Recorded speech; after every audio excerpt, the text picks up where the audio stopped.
Duty संपली, भूक लागली आणि क्षणात होत्याचं नव्हतं झालं. सांगलीत तरुण महिला डॉक्टरचा भीषण अपघातात मृत्यू. सांगलीत मध्यरात्री घडलेल्या एका भीषण अपघाताने वैद्यकीय क्षेत्रावर शोककळा पसरली आहे.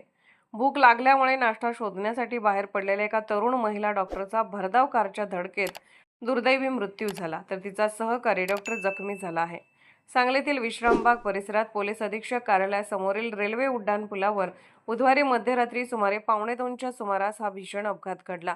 या अपघातात डॉक्टर खुशी पवन मुदंडा वय 24, मूळ राहणार नागपूर यांचा उपचारादरम्यान मृत्यू झाला, तर डॉक्टर योगेश संतोष लड्डा वय 27, मूळ राहणार वाशिम हे जखमी झाले आहेत. मिळालेल्या माहितीनुसार डॉक्टर खुशी यांनी MBBS पूर्ण करून पदव्युत्तर शिक्षणाच्या पहिल्या वर्षात प्रवेश घेतला होता आणि त्या सांगलीच्या सिव्हिल हॉस्पिटलमध्ये कार्यरत होत्या.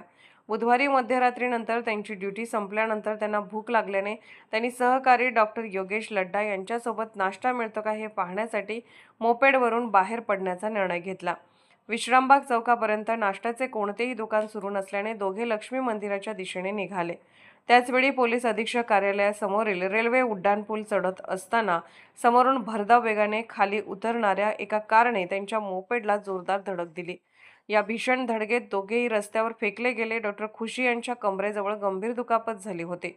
स्थानिक नागरिकांच्या मदतीने त्यांना तातडीने भारती हॉस्पिटलमध्ये दाखल करण्यात आले, मात्र उपचारादरम्यान त्यांची प्राणज्योत मालवली. या अपघातात डॉक्टर योगेश लड्डा यांच्या चेहऱ्याला आणि उजव्या खांद्याला दुखापत झाली असून त्यांच्यावर उपचार सुरू आहेत.